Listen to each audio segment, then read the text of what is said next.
Bismillahirrahmanirrahim. Assalamualaikum warahmatullahi wabarakatuh. Hello, my name is Muhammad Fikri Alfarabi. I'm from PBI 4A.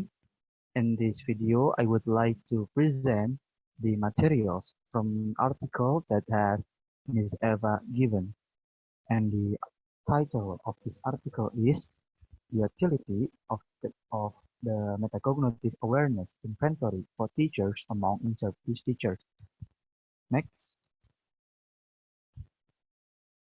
Table of contents, that is background of study, theory of study, method, and result and discussion.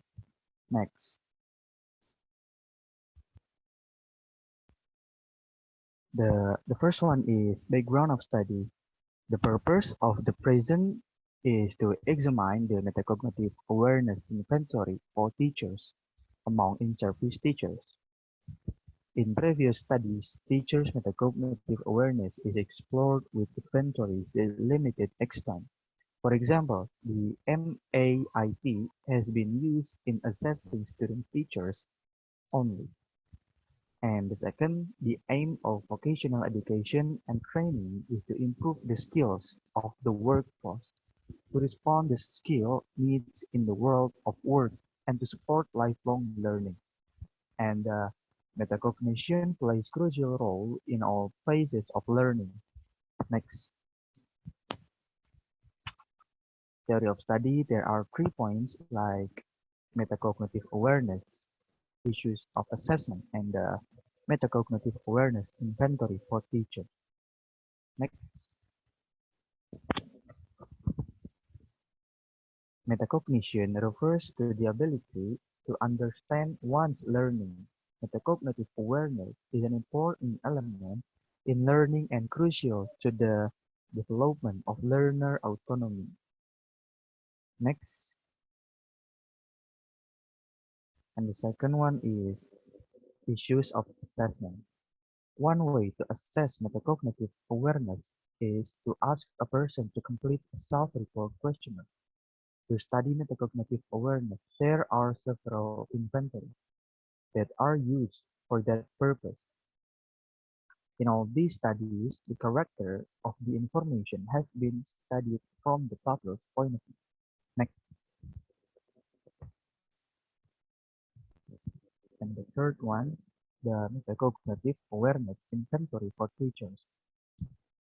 There are several studies and inventories of use on students' metacognition, but only a few take into account the teacher's metacognitive awareness, and there are even less studies where both of these groups are examined. Next. And the second is, and the next is method. There is participant, measures, and procedure of analysis. Next. The first one is participant. The participant in the study were teachers, N equals 208, from 3 training consortiums providing vocational education. The training consortiums committed to the research project consisted of 13 units, altogether approximately 450 teachers, while the student count for each unit was between 350 to 600. Next. And the second one is measures.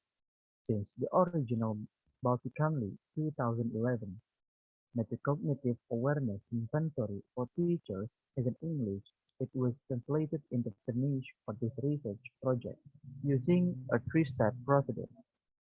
First, 3 researchers, all native Finnish speakers, made their own version of each item in the inventory, and then the versions were combined furthermore. The items were checked by a Finnish mother tongue lecturer.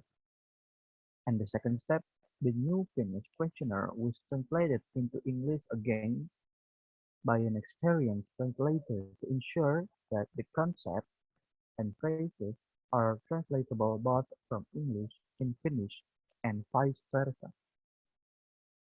And the third step is the procedure was to test the inventory questionnaire using a group of teachers or N equals 8 in a secondary vocational institute. Next, the third one is procedure of analysis. The analysis of the data took place in two steps following the researcher question. First, the internal consistency and then the fit of factor structure of the inventory was explored. Next, there is two steps.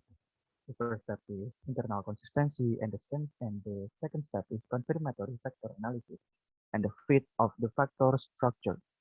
Next, the first step is internal consistency, exploring the descriptive statistics of the items and the variable relation between the items within which each factor revealed how the measurement could be compressed. The internal consistency was estimated by calculating Hornbach alpha for the compressed questionnaire NAIT. According to Greener, Morgan and Harmon, the value of the alpha ought to be more than 60, as the results of Hornbach alphas were from 80 or 95% P1 equals 76 minus 84 in knowledge of cognition. Next, and the second step is confirmatory factor analysis and the fit of the factor structure. In the CFA method and in SEM, the fit of the factor structure can be verified with several indexes.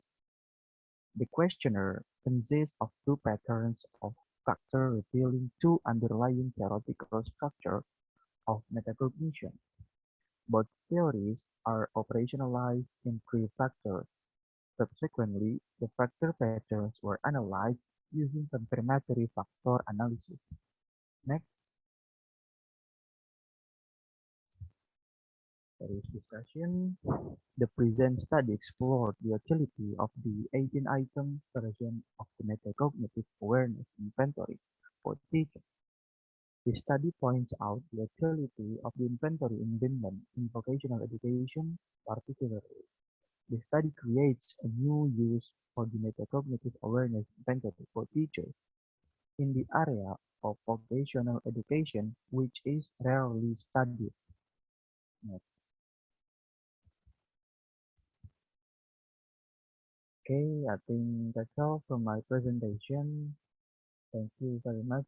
Assalamualaikum warahmatullahi wabarakatuh.